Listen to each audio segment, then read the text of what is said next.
Dr. John Blaxland is an intelligence and security expert from the Australian National University's College of Asia and the Pacific. He joins me now live from Canberra. Thank you for your time. No group has claimed responsibility for the attacks.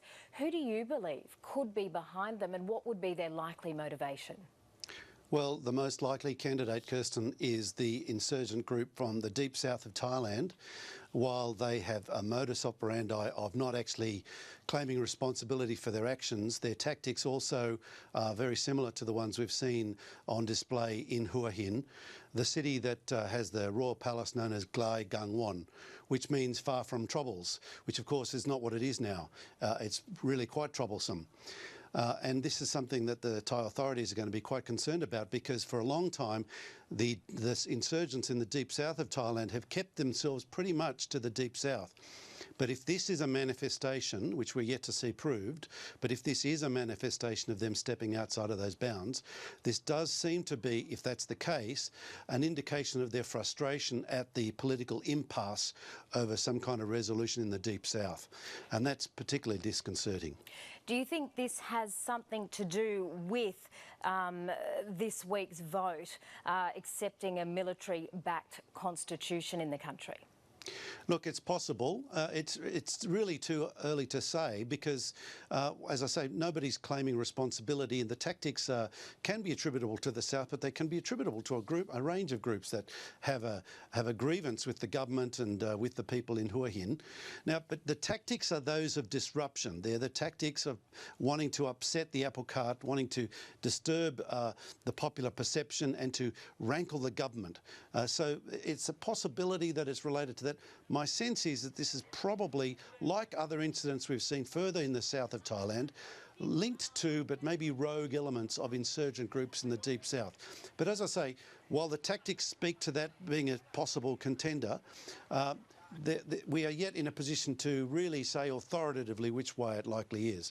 The issue of the politics in Bangkok remains a possibility, particularly given the fact that the Queen's birthday is being celebrated, and of course the Queen's birthday is closely associated with Hua Hin because the Queen and the King for many years have spent a lot of time enjoying Hua Hin, being so far from troubles. And now if these are indeed, if these blasts have indeed been carried out as a result of local issues, why hit tourist towns?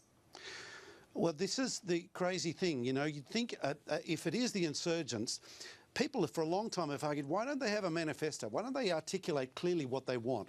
My sense is, and you know, there are those who disagree with me, but my sense is part of the reason is that they actually don't really want to give away their hand. In the past, insurgent leaders have declared their hand. They've risen above the parapet, so to speak, and in doing so, they've been the target of counterattack. And so the insurgents, my sense is the insurgents are very, very coy about showing their hand, about revealing exactly who's behind what and declaring their intention. By playing an opaque game, they're putting it back on the government to make difficult decisions about political reconciliation. And that's, of course, very difficult to do in a unitary state that is primarily a Buddhist country.